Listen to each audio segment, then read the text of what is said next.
Good morning, everybody. If you would, please come on in, take your seats, and we'll get started.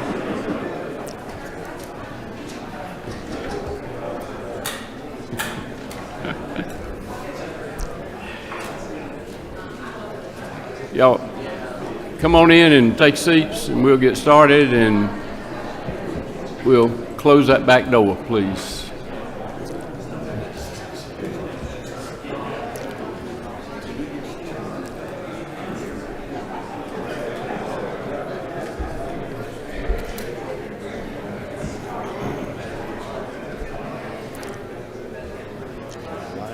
Yeah. Okay, thank you very much. We're going to begin our meeting today and ask Chairlady Taylor to open us with a word of prayer. Thank you, Mr. Chairman. Please bow your head. Good morning, Father. Thank you for the day you've given us, and let us rejoice in it, knowing that you are the Almighty and guiding us through the things we do. We ask for wisdom and discernment as we make important decisions for the people of our state. We ask these things in your Son's name. Amen. Thank you.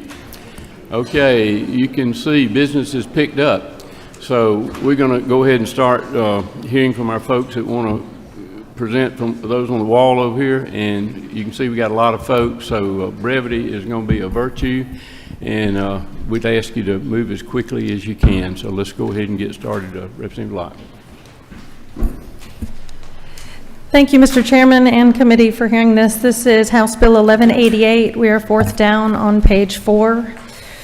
If the state of Georgia or any county or municipality employs a peace officer and that peace officer is hired by another agency within 36 months after completing mandated training requirements, then the total expense of training shall be reimbursed by the hiring agency. That is currently in effect today. We are just changing 15 months to 36 months. Okay, thank you very much. Any questions?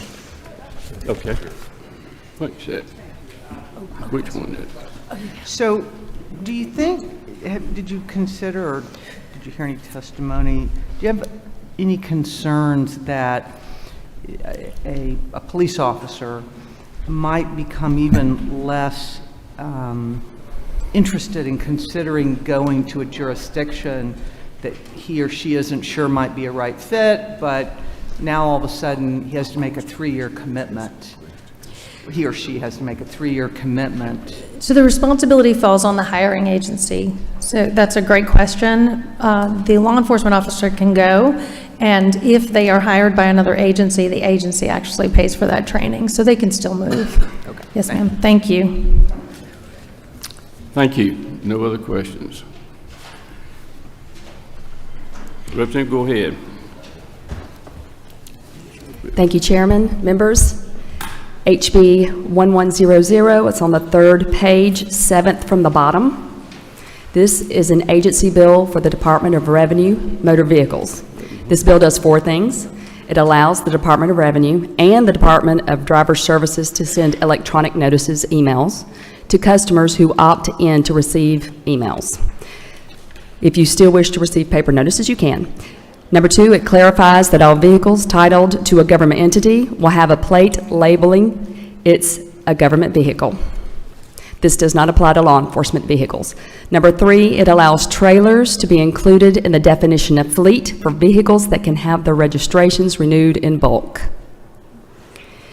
Number 4, it provides statutory authority for the Department of Revenue to allow electronic transfers of titles. It sets the foundation for the future of e-titling in Georgia. That's what this bill does. Thank you. Thank you. Got a question for you, Representative Wilkerson. Thank you, Mr. Chairman. You wasn't familiar with this option to have a fleet on your trailers. Was that going to be applicable only to businesses, or would that apply to individuals as well? So fleet, it allows trailers to be included in the definition of fleet. Fleet is defined as 100 motor vehicles in their fleet. So 100. That's how you qualify to be a fleet. Like U-Haul, Avis, those are the people. Thank you. Chairlady Hughley, you have a question for us? Thank you, Mr. Chairman. Just a point of clarification. So the default is written communication. and the citizen has to do something to receive electronic communications. Is that what you're saying? Yes. Thank you. It is an opt-in option only. Okay. No other questions? Thank you. Thank you. Senator, come on up. Thank you, Mr. Chair, for hearing a Senate bill before crossover. I wanted to present Senate Bill 19, which is on page 4, about 2/3 of the way down, and it has to do with passport fees that are collected by Superior Court clerks and probate judges. And all the bill does is require quarterly disclosure to the counties for transparency purposes. Thank you. Don't see any questions. Thank you very much. Representative, go ahead. Thank you, Mr. Chair and committee members. House Bill 127, it's the first one down under the modified structure rule. What this bill does, imagine if you have a child with a special need and you go into your IEP meeting. The problem that many of our constituents throughout the state of Georgia are having, if English is not their native language, they're stepping into an IEP meeting to discuss their child with a disability. And so this bill simply says that according to federal law, that's where the funding will come for it. Federal law already gives school systems the money to do interpretation services. This bill gives the state rules and regulations that they can do locally to access the interpretation services. If there are no other questions. No questions. Thank you. Thank you. Chairman Meeks. Thank you, Mr. Chairman, members of the committee. House Bill 1235 on page 4, about half the way down, is clarifying legislation for the crane industry that allows them to continue to title and tag the 50-ton plus cranes that move up and down our highways currently for the purpose of construction projects, et cetera. So this just makes them eligible to continue to buy tags and be titled. No questions. Thank you, Mr. Chairman. Representative Washington. Thank you, Mr. Chairman. Members of the committee, I'm here to present House Bill 1073, which is about 1/3 of the way down on page 3 of the blue sheet. This bill amends Code Section 3666-4 by removing a subsection, removing and reserving a subsection. That subsection has provided for longer periods of time and for other things relative to zoning of halfway houses and drug addiction centers, etc. This removes that, and it's a good thing to remove that. We should point out that local governments still have their zoning powers to treat these rezonings like any other. The occupants of these facilities now are members of a protected class by federal law, by fair housing law, and that is the bill. I'll entertain any questions.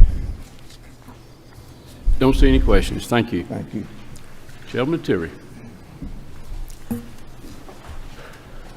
Thank you, Chairman Hatchett. Senate Bill 377 has a little budgetary impact.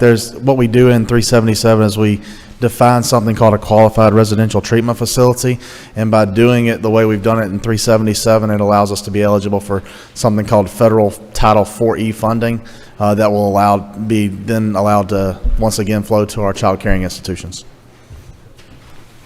No questions. Thank you, Mr. Chairman. Senator Burns.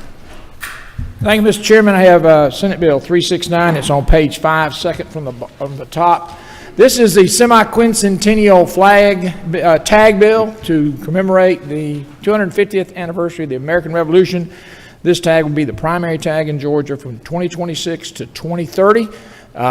I've got great support from the Department of Education. We have a middle school contest to design a logo, and I appreciate the Sons of the American Revolution and the Daughters of the American Revolution and others supporting this bill. Thank you, sir. Don't see any questions. Thank you.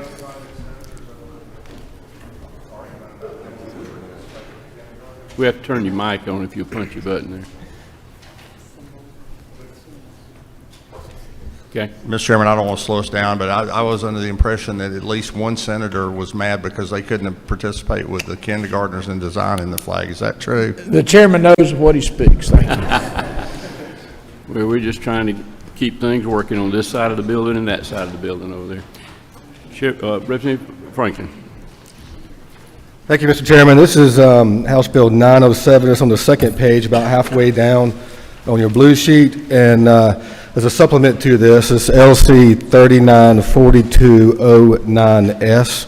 This has been in your committee before, and we wanted to tweak it and fix it a little bit. But it's a motor vehicle bill in regards to funeral processions. And it basically just says that the ongoing traffic on a 2-lane highway needs to pull over until that procession is finished or passed by. And the correction in this was to make sure that we have flashing lights at the end of it so that we know when the procession is over. And that's the bill. Okay. No questions. Thank you. Thank you. Representative McDonald. Thank you, Mr. Chairman, committee. I like his bill, by the way. But today I bring you House Bill 1193. It's brought to us by the Department of Public Safety. This bill is page 4, 5 from the top, and all it's doing is getting rid of the amber light permit that's for decades that the Department of Public Safety has issued to businesses for $2 a piece. Right now in 2024, it's costing the Department of Public Safety about $5.25 due to mail costs, to the processing fees. So basically, this is just getting rid of the amber light permit, but they are still going to be processing the blue light permit and the red light permit. I've got a question for you. Representative Williams. Thank you, Mr. Chairman. To the gentleman. Yes, sir. Will the amber light go away also? Will it go away? No, sir. In this bill, they have put in the bill who needs to use an amber light permit, and if you're not using it under the list provided by the Department of Public Safety, it could be a misdemeanor if you do not have an amber light permit, like on a towing vehicle, on a log truck, and that's where they were required to still use the amber light. Okay, no other questions. Thank you. Thank you, Mr. Chairman. Committee. Chairman Leverett. Thank you, Mr. Chairman and members of the committee. I'm presenting House Bill 1112. It's on the third page, about 5th from the bottom. The bill does a number of things. It removes the Secretary of State from the State Election Board. He's currently a ex officio non-voting member. Provides the State Election Board can hire investigators, moves them administratively to the State Accounting Office, and provides that the Election Board can also investigate the Elections Division, not the Secretary, but the Elections Division. And it also confirms a practice of the Board of issuing letters of reprimand and letters of instruction. They've been doing that, and I think it's a great idea. I just would like them to have some statutory authorization for that. And then finally, as it moves the Secretary from the State Election Board, it provides that the Secretary is now one of the people that would be entitled to notice of an emergency rule issued by the Board. And that's the gist of the bill, Mr. Chairman. Thank you. We got a question. Representative Whip Park. Thank you, Mr. Chairman. What is the reason as to why the Secretary of State's being removed as an ex officio member? Well, I believe it's part of a sort of a package of trying to make the State Election Board more independent and give it the appearance of independence as well. Thank you. Thank you, Mr. Chairman. Why was the State Accounting Office chose as the place for this to be administratively attached? Well, again, part of our goal here is to make the State Election Board more independent, and that is currently where the Ethics Commission is, and we felt like it was, of all the agencies we could think of, the least partisan and subject to any partisan influence of all the ones out there. And given the function of the State Election Board, we thought it made sense since we already got the Ethics Commission there as well. No other questions. Thank you. Thank you, Mr. Chairman. Thank you, members of the committee. Chairman Petrie. Thank you, Mr. Chairman. Bring you today H.R. 780. It's the third down on the first page, Mr. Chairman. This is a resolution that would offer an amendment to the Constitution to clarify language that only citizens of this state can vote in elections. Our language in the current Constitution is very similar to that which has been changed in a multitude of states due to similar language being used to allow non-citizens to vote in local elections in a multitude of states in this country. Boston, New York, Washington, D.C., San Francisco, Oakland, a multitude of cities in Maryland and in Vermont now allow non-citizens to vote in local elections. This very simply changes our Constitution to put prohibitive language in there to make it clear that only individuals who are citizens of the United States and residents of Georgia shall be entitled to vote. Okay. See no questions. Thank you. Thank you, Mr. Chairman. Representative Stinson, you want to come up front? I know these gentlemen want to let the ladies go first.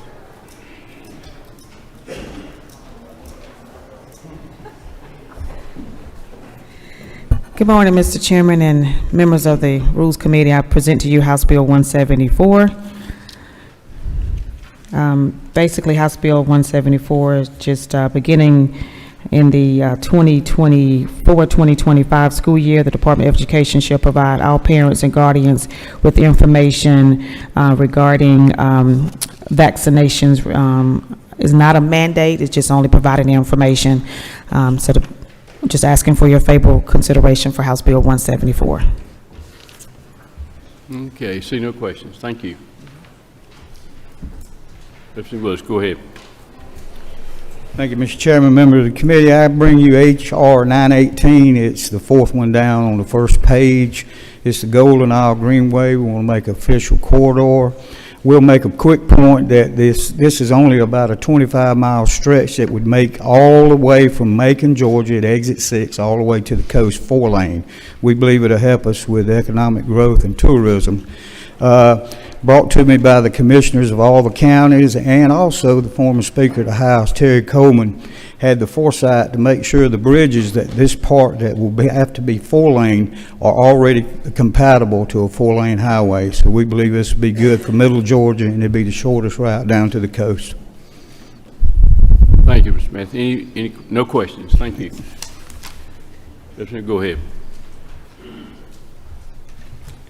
Good morning, and thank you, Mr. Chairman and members of the committee. I am presenting House Bill 1104, which is on page 3, the 6th from the bottom. And this bill seeks to address mental health risks for student athletes. It's going to aggregate already existing information, mental health information from the departments like Georgia Department of Behavioral Health to be posted, distributed, and reviewed by athletic associations, student athletes, parents, and coaches.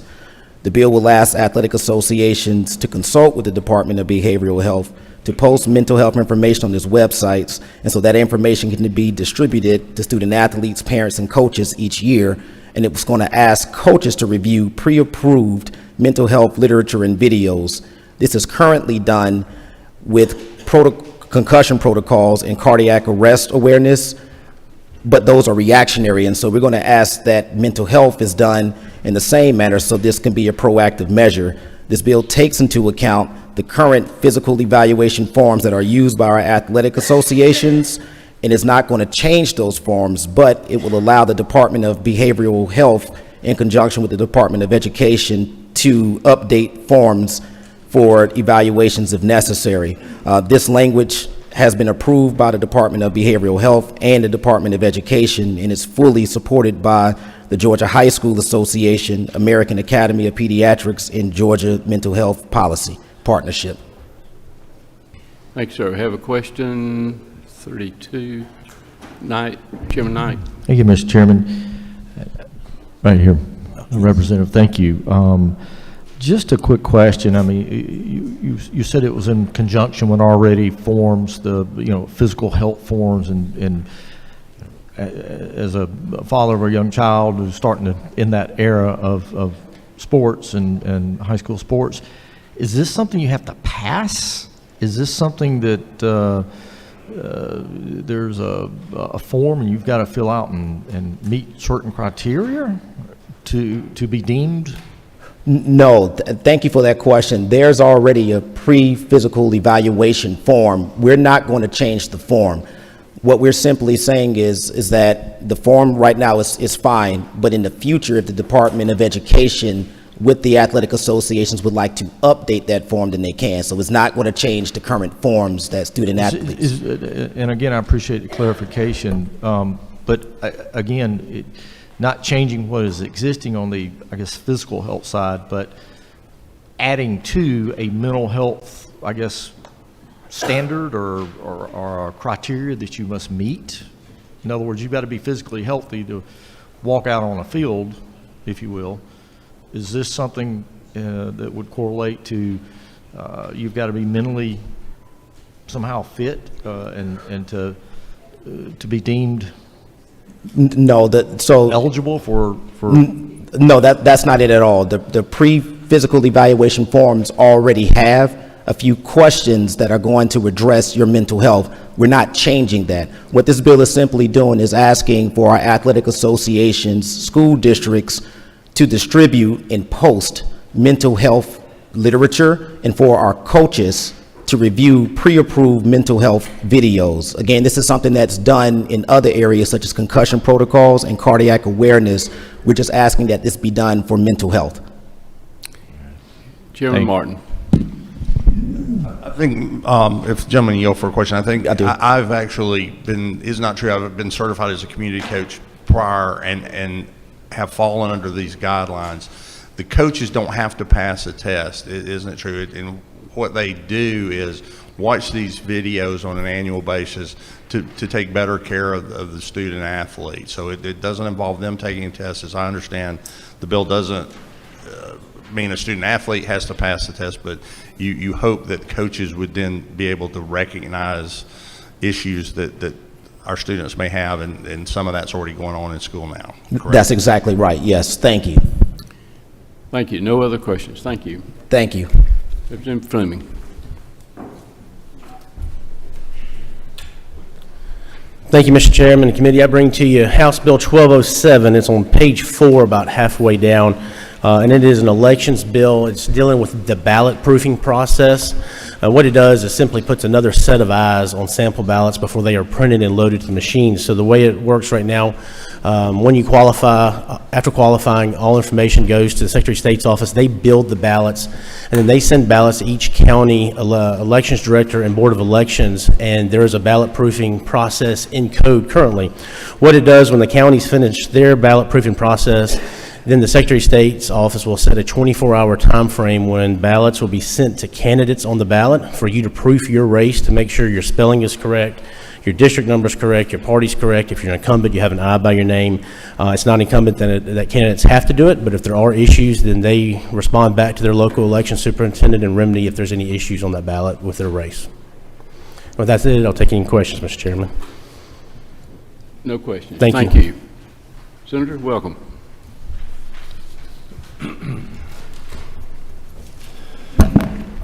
Thank you, Mr. Chairman. House colleagues, I bring you Senate Bill 362. It's at the top of your page 5 on your blue sheet. This is governor's bill. Basically, it does a couple of things. For any company wishing to accept certain state economic incentives as of January 1st, 2025, they must agree to a couple of things. Number one, they must agree to protect employee privacy and not disseminate employee personal contact info to union organizers without the employee's consent. And number two, they must allow employees to vote on the issue of union representation in a secret ballot election unless that option is not available under the law or under existing bargaining agreements. The bill only applies to companies receiving incentives and only at the facility for which the incentive is given. It only applies to agreements signed after January 1st, 2025, does not apply to existing incentive agreements, and it only applies for the duration of the performance period under the incentive agreement. This bill does not preempt federal law. There's no state cause of action in it, which conflicts with NLRB rulings. It only targets voluntary actions of companies seeking state incentives, and it does nothing to stop union organizing. Be glad to take any questions, Mr. Chair. Whip Park has a question for you. Thank you, Mr. Chairman. Is it not true that the code sections listed on lines 14 and 15 include federal dollars?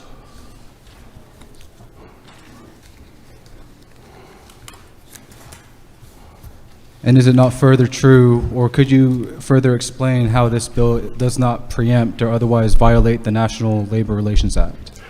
Again, this bill applies to companies that are seeking state incentives. It only applies if they agree to it. They agree to accept the incentive. It's a quid pro quo for the acceptance of the incentive from our state taxpayers. Thanks. Okay, no other questions. Thank you, Senator. Thank you. Representative White, go ahead.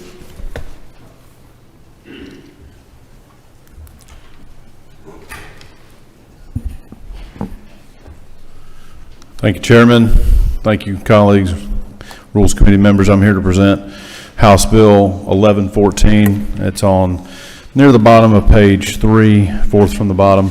This is the data analysis for tort reform. This is the governor's legislation request. This will do basically two things. One, we've got lots of qualitative and anecdotal data about the tort reform issue with insurance policies and hardworking Georgians. What this is going to do is get us the actual quantitative data that we need to bifurcate what the cost of normal insurance risk is versus that of what is driving up costs related to tort. So that's what this does. It will ensure that companies will be providing this in a confidential and anonymous manner, and that they will also allow the Department of Insurance and the Department of Administrative Services to collect this data so that we can have informed decision-making going forward for future legislation. I'm happy to answer any questions. I have a question, Representative Williams. Thank you, Mr. Chairman. The gentleman, my question is, first, when do you expect to get this data analysis in? And secondly, do you think that it will show that a lot of the reasons for rate increases, natural disasters, and an awful lot of wrecks and a lot of deer? I didn't catch all of the gentleman's comments, but I hope that we have a report near the end of this year, and then it would be annually contemplated within the legislation, and they'll be looking at everything that is driving up costs, some of which I believe you referenced in the last one. I couldn't quite hear you, so I apologize. Okay. Whip Park. Thank you, Mr. Chairman. Under this bill, does the insurance commissioner have complete discretion to determine what insurers are exempt?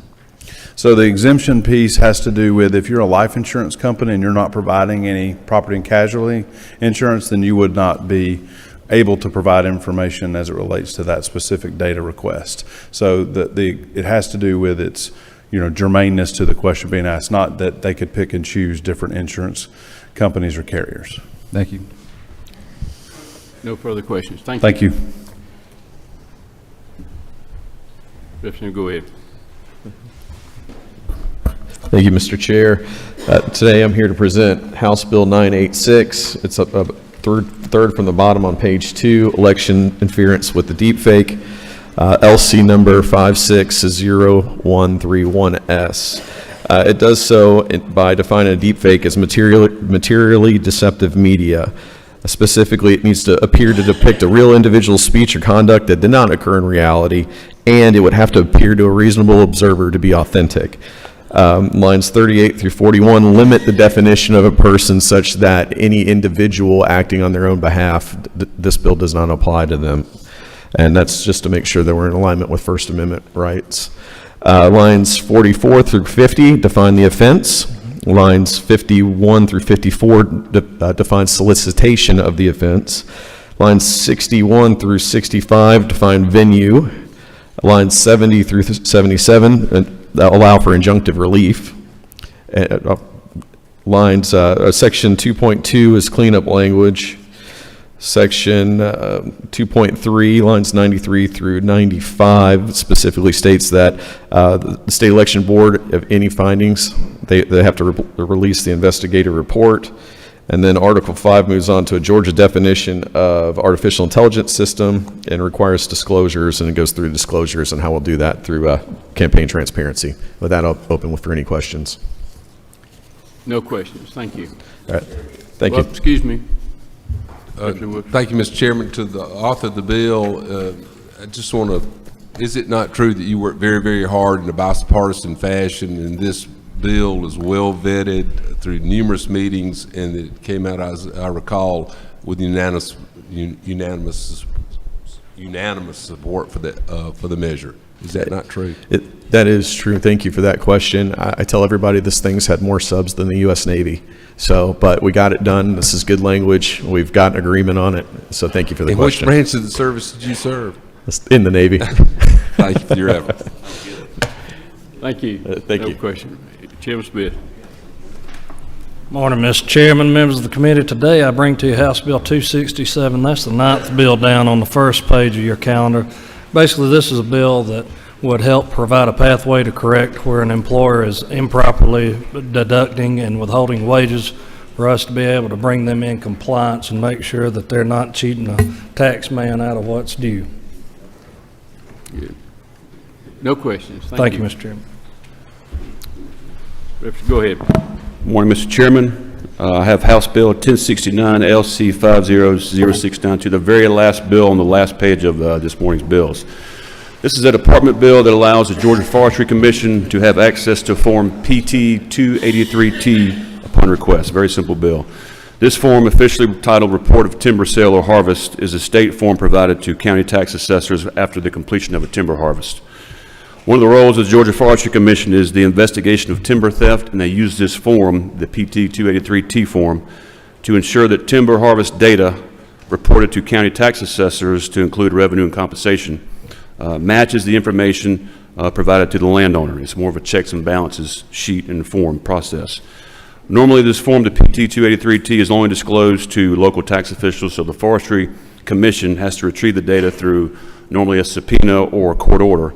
However, local tax assessors have indicated that an official request by the Forestry Commission would certainly streamline this process and make it much more efficient. We've spoken with ACCG, we've spoken with the assessors, we've spoken with the Georgia Forestry Association. They're okay with it. So again, a department bill streamlines the timber investigation process, and interested parties are okay with it. And with that, I'll take any questions. Thank you, Representative. Katie, don't see any questions. Thank you, Mr. Chairman. Go ahead. Good morning, Mr. Chairman, ladies and gentlemen. I'm here to speak to House Bill 579 today. It's at the bottom of the first page. House Bill 579 makes a few changes to the Georgia Special Needs Scholarship Program. This is not an expansion of the program. It will provide scholarship estimates and actual amounts in a more timely manner.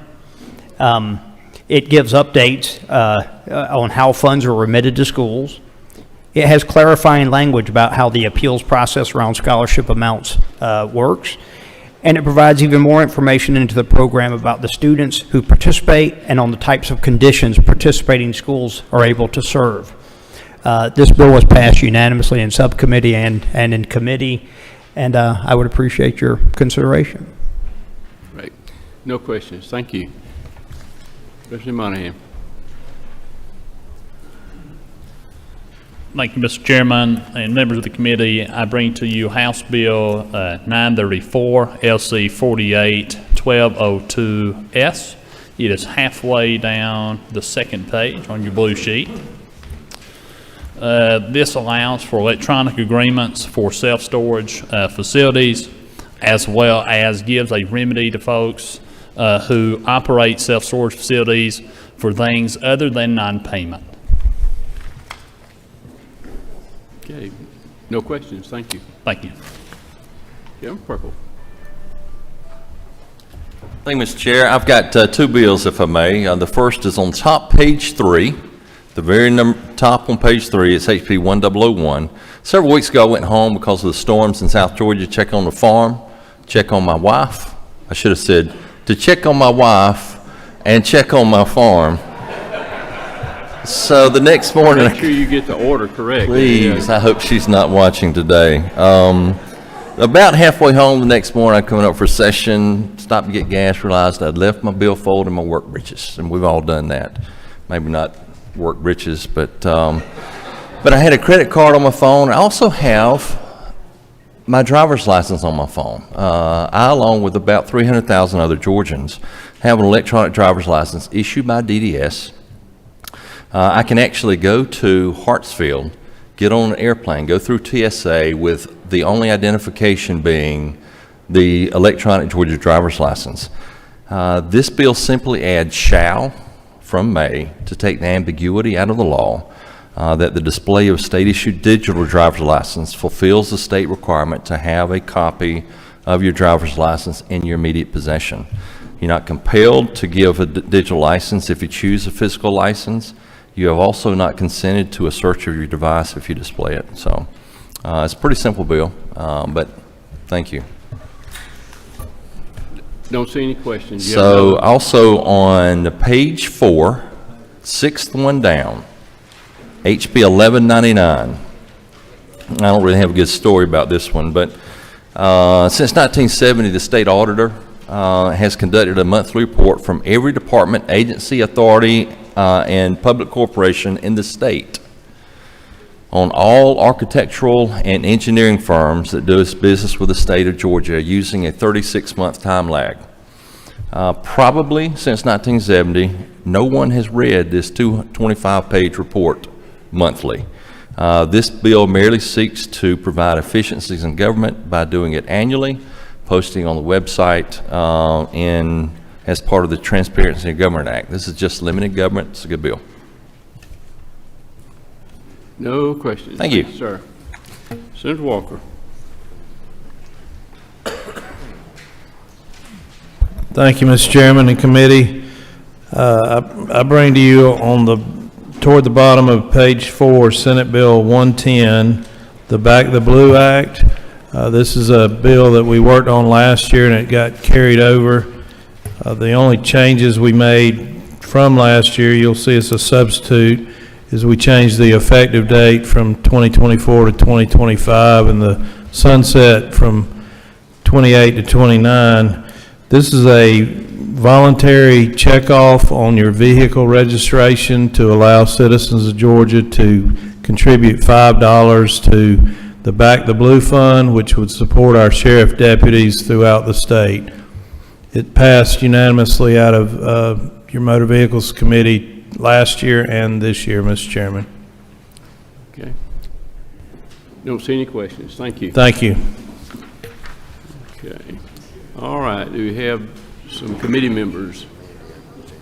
Yep. Which one? Okay. Thank you, Mr. Chairman. Thank you, Mr. Chairman and committee members. I present to you House Bill 1172. It's on page 4, second from the top. 1172 is a cleanup bill with regard to Senate Bill 115 we passed last year.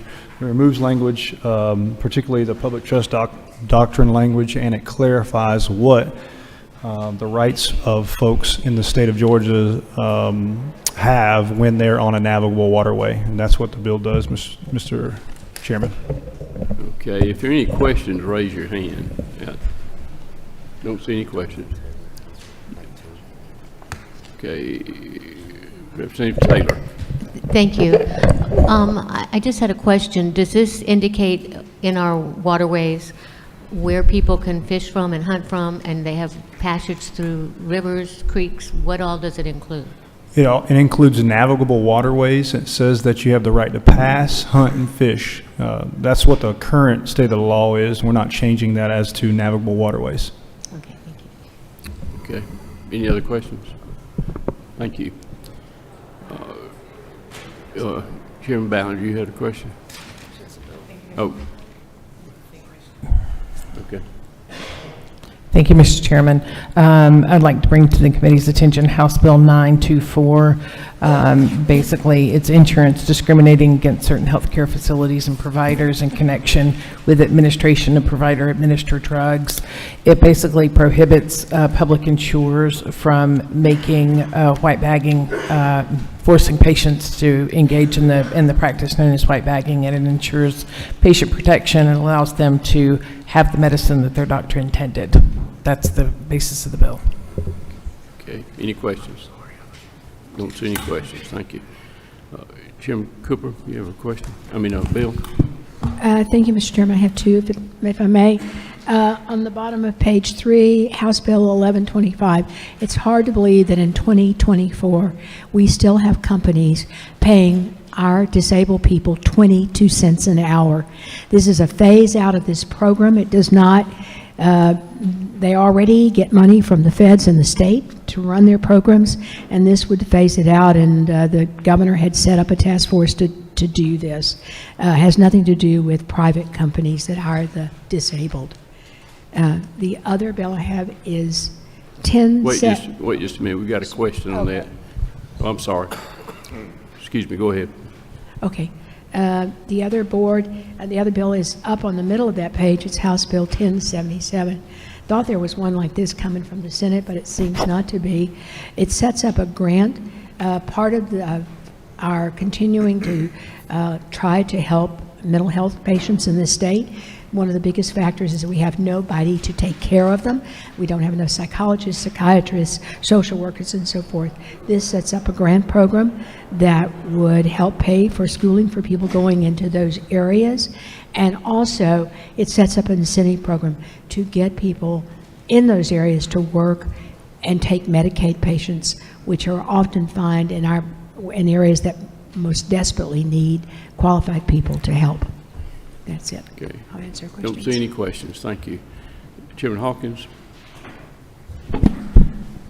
Thank you, Mr. Chairman. I'd like to ask for HB 1170.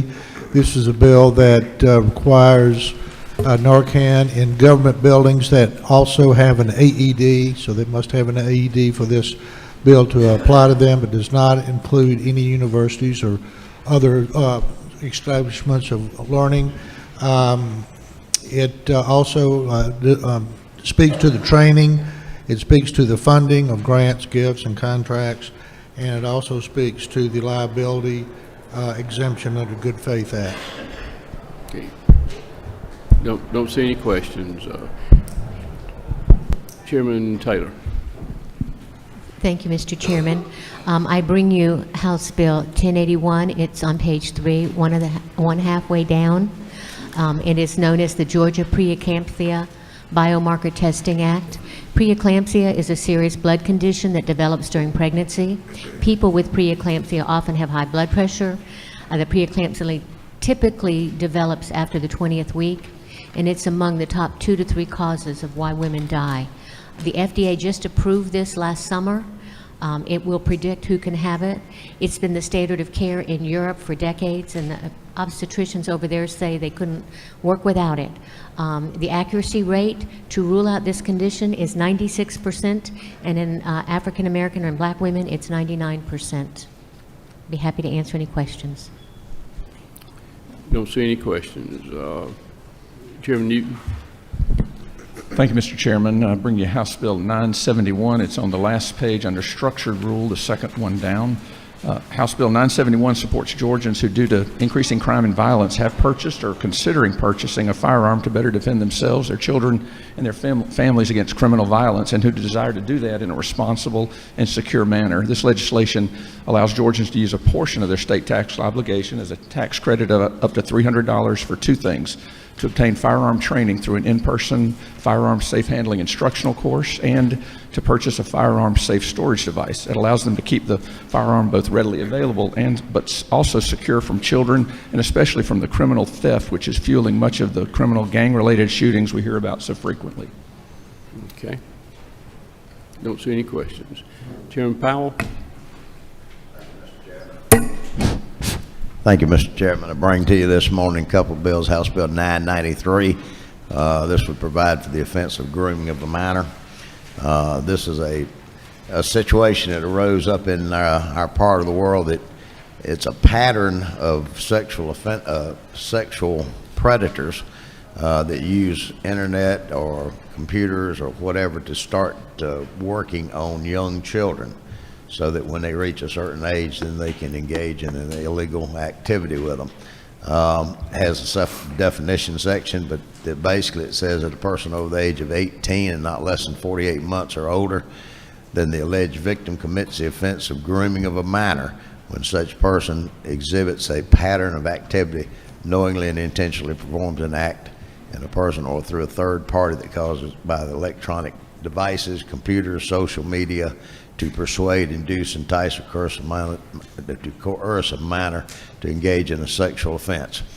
I'd be remiss if I didn't thank some folks on this, the two chairmen of the Judiciary and the chair lady of Juvie Justice and the Prosecuting Attorneys Council. It's been a very difficult situation to define this type of activity, but it would be a good bill as far as trying to stop these folks who are using this grooming tactics to entice minors for sexual activity. Don't see any questions. Second bill, brought this the other day, House Bill 994. This basically is to preserve the marine industry that leases boats in the state because of vicarious liability. Georgia is one of 3 states, and a lot of these folks are actually being put out of business. So this basically returns it that any tort would be on the driver of the boat if they're responsible for an accident. Okay. Don't see any questions. Thank you. Shirley Dempsey. Thank you, Mr. Chairman. Third from the top on page 4, House Bill 1183, to increase awareness of type 1 and type 2 diabetes. It amends the current 6 through 12 education code, adding that if a school gives out health information, that they should include in it information to parents or guardians on type 1 and type 2 diabetes. These are free, downloadable for each and every school. It is just simply to help stem the tide of diabetes. Okay. Don't see any questions.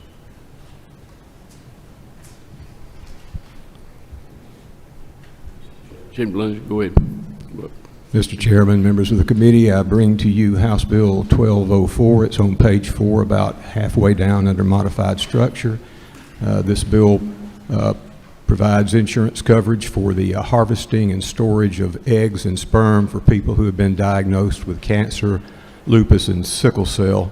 The reason for this is that when they receive that treatment, that destroys their reproductive systems and makes it possible for them to have the harvesting done prior to the treatment and perhaps give them a little hope for being able to have children in the future.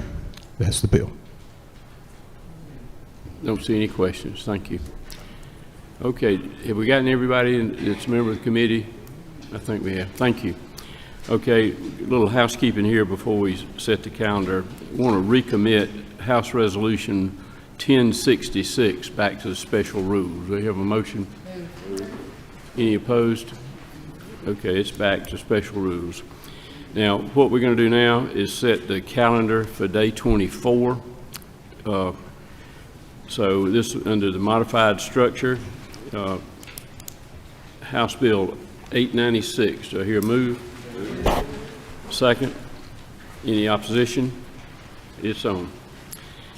House Bill 904. Have a move. Second. Any opposition?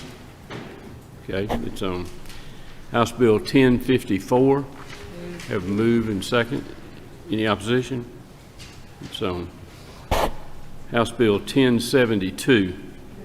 Move and second. Any opposition? Okay, it's on. House Bill 1077. Move and second. Any opposition? It's on. Recognize Vice Chair Ballinger for a motion, please. Thank you, Mr. Chairman. Pursuant to Room 33.3, I move that this limit debate on all measures before the floor be limited to a period of 1 hour, time to be divided at the discretion of the chair. Have a motion. Do we have a second? Have a second. Is there opposition? Okay. All those in favor, raise your right hand. All those opposed, same sign. It passes. Even though you voted twice, it passes. Okay. Let me recap for you, just so you'll be sure tomorrow. House Bill 896, House Bill 904, House Bill 1054, House Bill 1072, House Bill 1077. Thank you very much. We're adjourned.